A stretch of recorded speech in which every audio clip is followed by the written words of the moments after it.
Hi, I'm Jessica from Napa Valley, and I have a weird story to tell you today. But first, please like and subscribe, as MSA will give $1,000 to one lucky person in the coming 7 days. I lived in a beautiful house surrounded by trees. I had a good life, but growing up, I didn't get along too well with my family. For starters, my mom was like a 5-year-old trapped in an adult body. All she wanted to do was run around and play. Mom's idea of having fun was a water balloon fight with me and my older brother Dylan, and I found her childish behavior so annoying. I could never study in peace without hearing Mom sing show tunes around the house. Come on, you little bookworm. Let's bake some cupcakes. Don't you know how to have any fun, you nerd? Ugh, see what I mean? But the only person worse than Mom was Dad. He was barely home since he was a fancy businessman who traveled a lot. And when he was home, he treated us like servants. Bring Daddy some juice, will ya? My toes hurt and I can't move.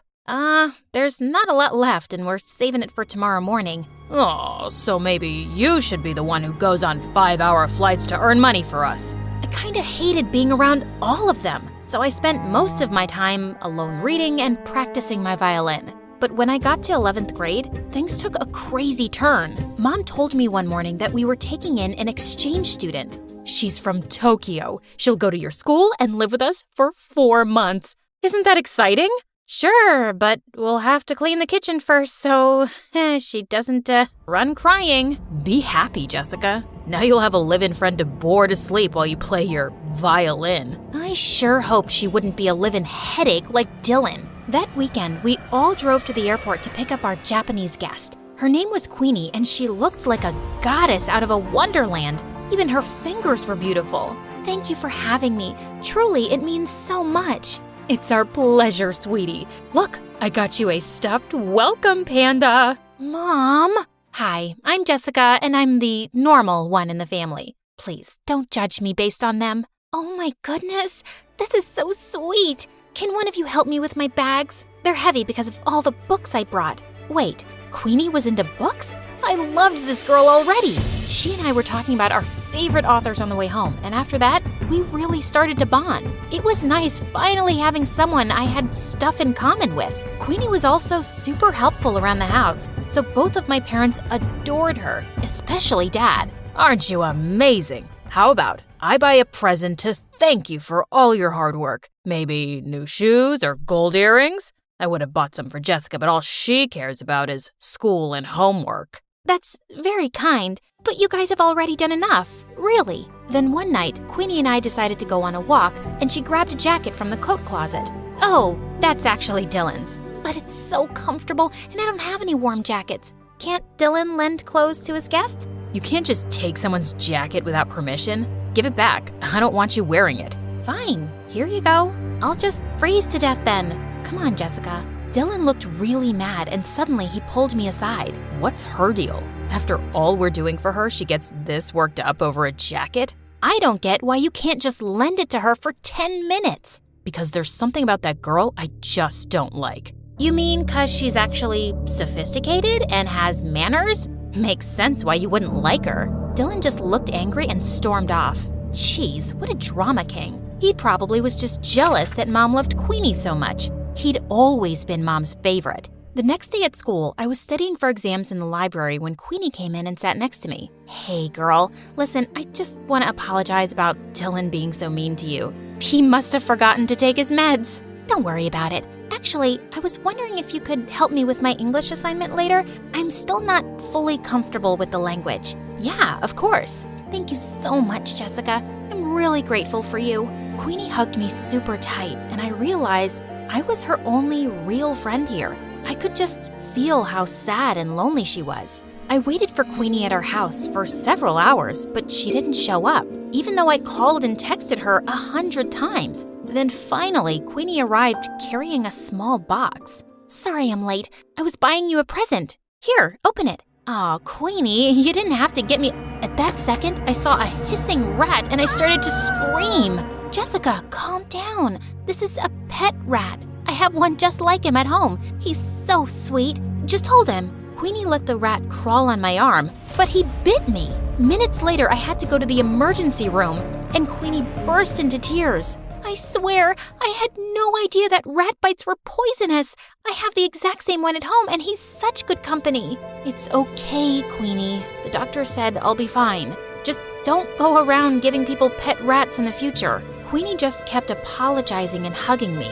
I felt bad for her, but man, it had been an exhausting day. And for some reason, things kinda went downhill after that. Queenie wanted to be around me 24/7 and do everything together. I was thinking I could come with you to your violin lesson today. I've always wanted to play an instrument. I have a recital tomorrow, Queenie, and don't take this the wrong way, but I need a little space. We already go to school together and live in the same house. Of course, I totally understand. Your mom wants me to make dinner anyway. I was relieved that Queenie wasn't upset, but when I knocked on my violin teacher's door, I saw he looked mad. What is it now, Jessica? Haven't you caused me enough stress today? Caused you stress? What are you talking about? Your mother called in to tell me you wanted to quit the violin for good. The recital is tomorrow night. I have 24 hours to find a replacement. My teacher slammed the door angrily, and I was so confused. Why would Mom tell him I was quitting the violin? I went home to confront her when I saw Queenie standing by the kitchen, smiling at me. How was your violin lesson? Was your teacher disappointed that you quit? How did you know about that? Wait, unless you were the one who said I quit? Yeah. I was a little hurt that you didn't let me observe your lesson. So I thought a good punishment would be taking the violin away from you for a while. I'm sorry, punishment? Queenie, you're not my mom. How could you do that? Playing the violin is one of the only things that gives me joy. Like you already don't have enough joy in your life, you don't appreciate anything your family does for you, especially your mom. You make it so obvious that you think she's dumb. You're just an ungrateful witch. That made me so mad that I slapped Queenie hard across the face, and then I stormed off to my room. I refused to speak to Queenie that whole morning and didn't even say thank you when she made me breakfast. I suppose all sisters fight once in a while. Honey, Queenie's going to come to school late today. We have to renew her passport. Good. Get it renewed ASAP so she can go back to Japan. And she's not my sister. Jessica, what's gotten into you? Queenie just smirked at me and I left. I tried to forget about her at school, but around lunchtime, I got a text from her. Jessica, where's your mom? I haven't seen her all morning. Is she okay? What was she talking about? Hadn't they gone to the passport office together? I called and texted Queenie to find out more, but she didn't answer. And when I called Mom, her phone went right to voicemail. I started panicking and went home as fast as I could to see what was going on. And I found Dylan on the porch looking super upset.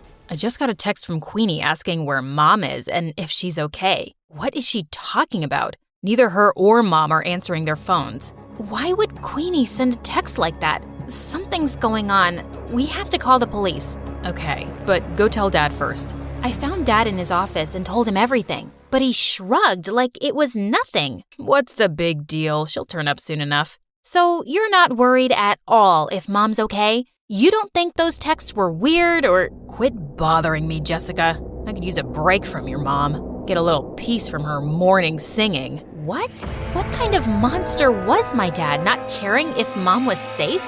I would have to take matters into my own hands. But just then, I heard yelling coming from Dylan's room, and I opened his door to find Queenie sitting on his bed, while Dylan looked furious. What is going on? Queenie, you've been home this whole time?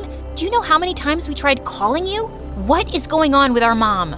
Sorry, that's not a question I can answer. Jessica, this girl's a creep, and I know she had something to do with Mom being missing. Look, Queenie, I know we had a fight yesterday, but we really need your help.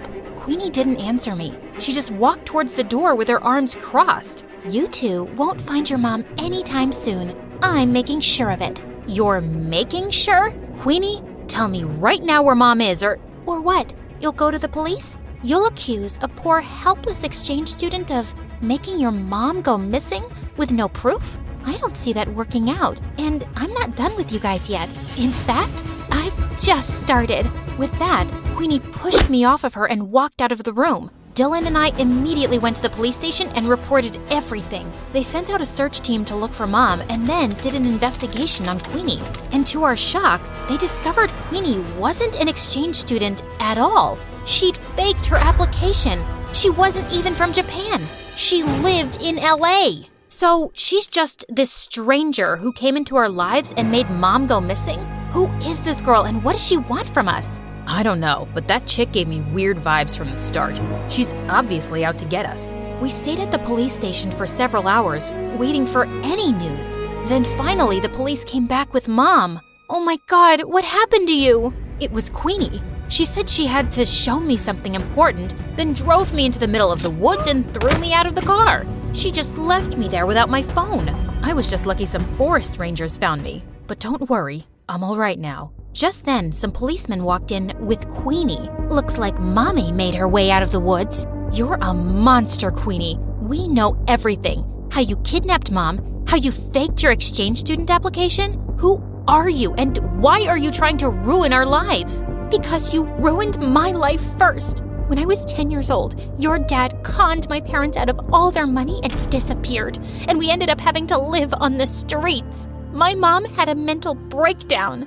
Your dad is a criminal, and I finally tracked him down because I wanted him and his perfect family to suffer the way I did. I was speechless. I knew Dad had been a jerk, but he was a crook too? Queenie was admitted into juvie, but we insisted that the police look into her family's case. And 2 days later, the police came to us with some news. It turned out that Dad was part of a group of conmen that had been going around in disguise all over the country for years, scamming people. And as soon as Dad got home, they arrested him. He kicked and screamed and shouted at us to do something, but we didn't. A part of me almost felt relieved to see him go.